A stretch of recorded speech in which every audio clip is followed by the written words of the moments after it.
Chase stared at Celia. Even you think so?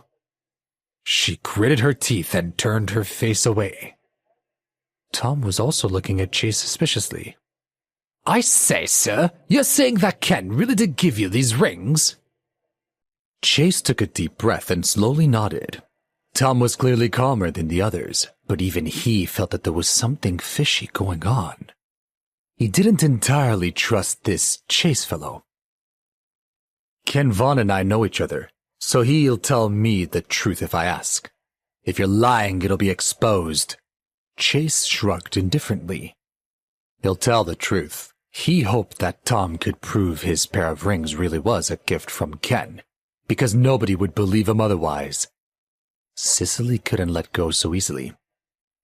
Mr. Zahn, don't let him fool you.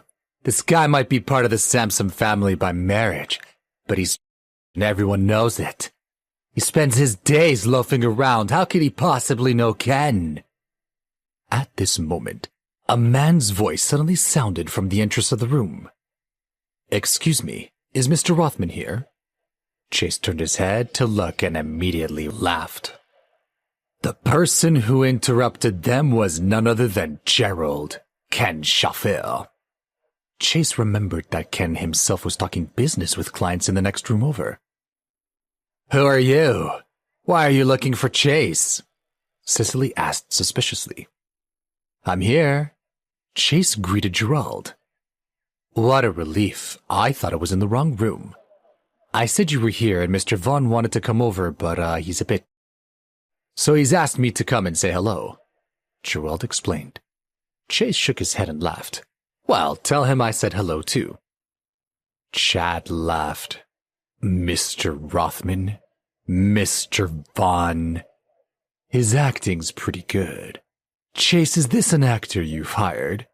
Don't tell me you actually know Ken. Hearing this, Gerald frowned and asked with an annoyed expression. Who are you calling actors, sir? You should really think before you speak. My boss really is Ken Vaughan. Would you like me to prove it? Gerald was even more used to ridicule than Chase, but being by Ken's side all year round, he knew he could back up his claims. As the saying went, he could put his money where his mouth was. Quentin sneered disapprovingly. You've got some nerve to talk to us like that. Your boss can't be Ken. I think you and Chase are colluding with each other, here to deceive us. Quentin Braun sneered disapprovingly. Then I say my boss is Tim Sanders, Chad laughed. If you're really in Tim Sanders' hands, I can guarantee that you'll soon lose your job. Chase narrowed his eyes and warned in an unfriendly tone. For some reason, Celia's heart shuddered when she heard those words. She suddenly remembered that Chase had spent a lot of time with Tim, who was very close friends with the Vaughns.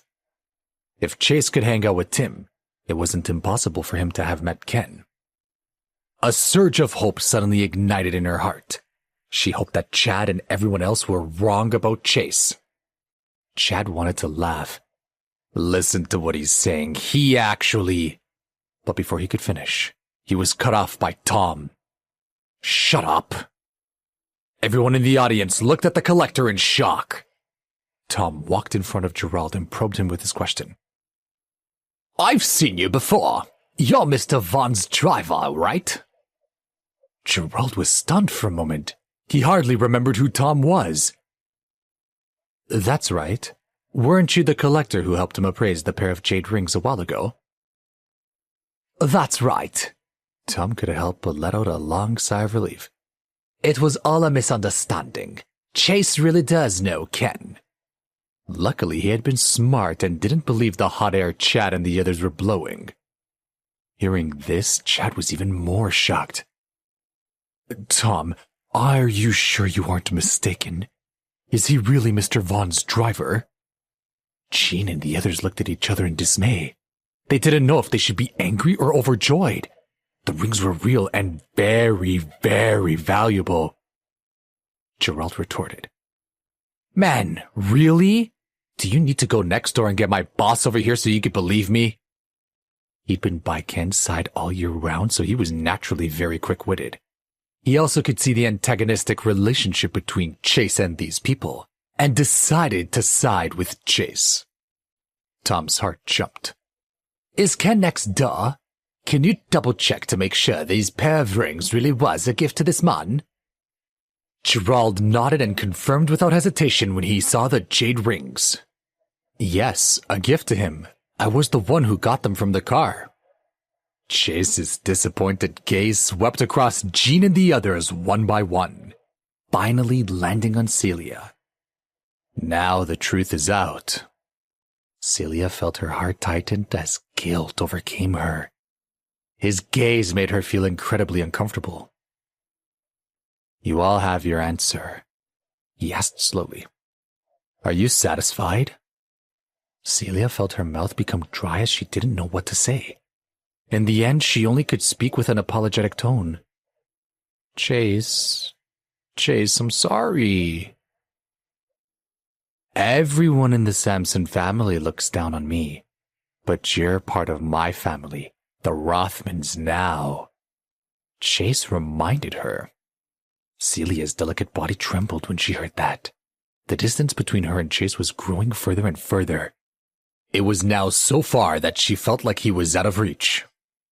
He suddenly changed tones and said with a serious expression, I may be angry with everyone else, but not with you. You're my wife. Celia froze on the spot, tears rolling down her cheeks soundlessly. When love and shame tangled in her heart, she didn't know what to do or say. She just felt inferior.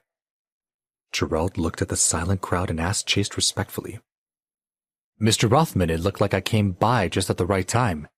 Do you need me to go get Mr. Vaughan? Chase shook his head and smiled when he heard this.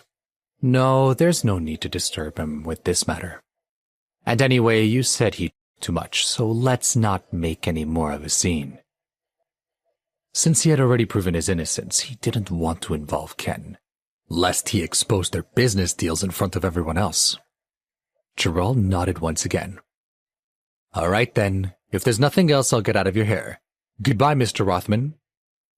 Tom took the opportunity to return the jade rings to Chase, then decided to take his leave. I say, sir, I'm going to say hello to Ken too. Goodbye, everyone. After watching the two leave, Chase turned his attention back to Jean and the others. Holding the two jade rings in his hand, he asked sarcastically, Since you don't seem to appreciate these pair of rings, I suppose you're not going to accept them? Maybe they're not good enough for you. Please subscribe to the Pocket FM YouTube channel and press the bell icon for instant notification. Check out our channel for more such exciting shows.